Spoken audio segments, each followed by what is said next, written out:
Now, before I open it up to questions, I do want to speak on the heinous political assassination of Charlie Kirk.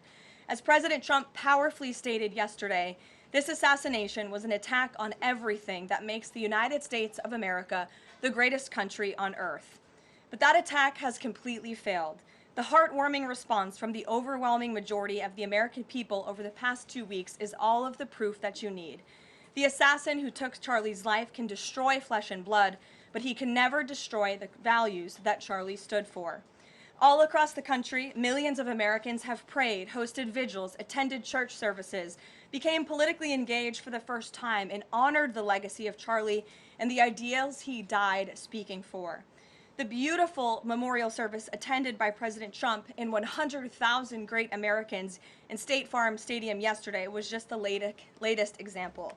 And Erika Kirk's mercy was one of the greatest acts of grace this world has ever seen. May God continue to watch over Erika and their beautiful children.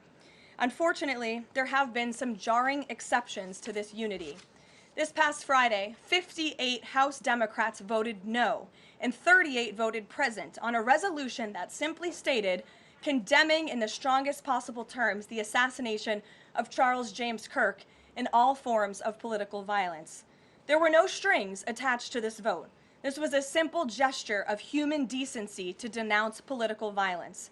I wish I could say that this was only a fringe group, but 96 votes is nearly half of the entire House Democrat caucus.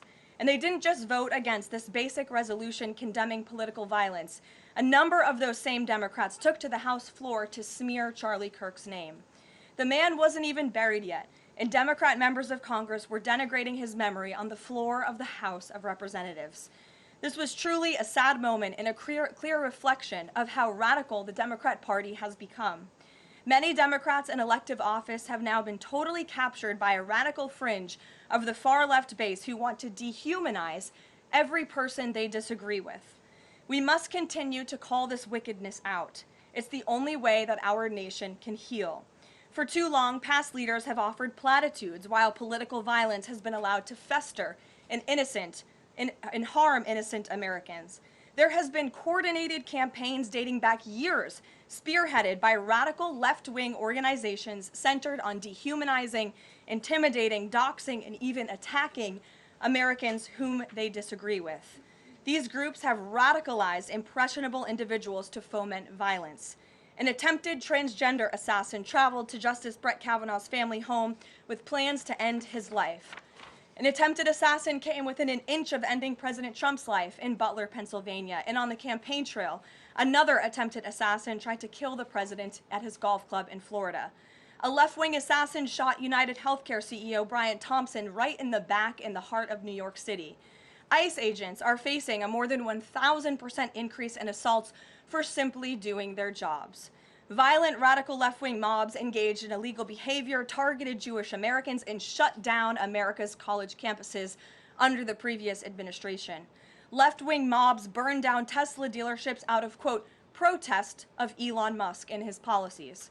In May, a left-wing activist shouting "Free Palestine" murdered 2 innocent Israeli embassy staffers outside of the D.C. Jewish Museum here in Washington. These are just a few examples, prominent examples of the growing left-wing political violence in our country. Enough is enough, and as President Trump has promised, he will directly address the dark sources funding and supporting this domestic terrorism to finally restore order in our country. The American people can expect further, very strong action on this very soon. Everyone, Republican, Democrat, everyone in between, we all deserve to live in a country where we do not have to fear for our lives simply for stating what we believe in.